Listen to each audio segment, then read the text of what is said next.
સ્વામીજી, મારો એક પ્રશ્ન છે કે અત્યારે જે એકબીજા દેશ સાથે યુદ્ધો ચાલે છે, પછી આમ મારકાપ ચાલે છે, આ ગ્લોબલ વોર્મિંગ ચાલે છે, શનિ છે કે બીજા ગ્રહો છે, એ લોકો એવું કહે છે કે શનિની ગ્રહોની અમુક પરિસ્થિતિ બદલાય તો દેશમાં દુનિયામાં બધું ઉથલપાથલ થવા જઈ રહ્યું છે. તો એ માટે હવે આપણે સંન્યાસી તરીકે, એક ઓશો સંન્યાસી તરીકે તમારું શું મંતવ્ય છે? હા, એમાં એવું છે, ઓશો કહે છે કે અત્યારનો જે સમય છે ને આખો પરિવર્તનનો સમય છે. એટલે પરિવર્તન છે ને એ પરિવર્તન એકદમ જે નવું પરિવર્તન એ સ્વીકારી નથી શકાતું. ઓકે. અને બીજું કે અત્યારનો જે મનુષ્ય છે ને તે એટલો કરપ્ટેડ છે દરેક ક્ષેત્રોમાં, સામાજિક, આર્થિક, ધાર્મિક, દરેક જગ્યાએ.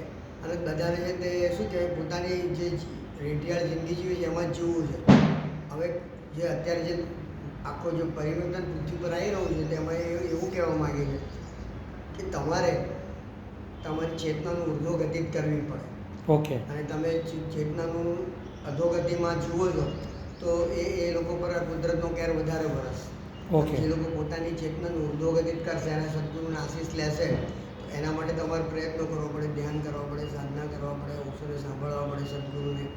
આ બધું કરશો તો તમે અલગ જ પડશો.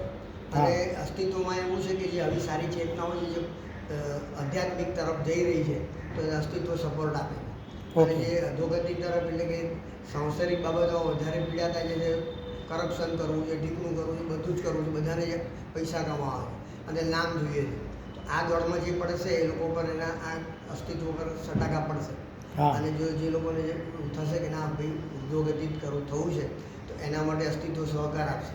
અને એ લોકો માટેના દિવસો સારા. બીજું ઓશોએ ખાસ કીધું છે કે તમે જ્યારે આ પરિવર્તનનો સમય આવે ને એ ઘડીએ ધ્યાન, અંતરયાત્રા કરવી બહુ મુશ્કેલ પડે છે. પણ જે લોકો કરે છે એમનો ઉદ્ધાર થઈ જાય છે. ઓકે. એટલે આપણે સંન્યાસી તરીકે એક જ કર્તવ્ય છે કે આપણે ધ્યાન કરીએ અને ધ્યાનમાં ડૂબીએ અને આપણે હાર્મોનિયસલી લાઈફ જીવીએ અને લોકોને હાર્મોની તરફ દોરીએ, એ આપણું કર્તવ્ય છે. ઓકે. ઓકે. ચાલો, નમસ્તે.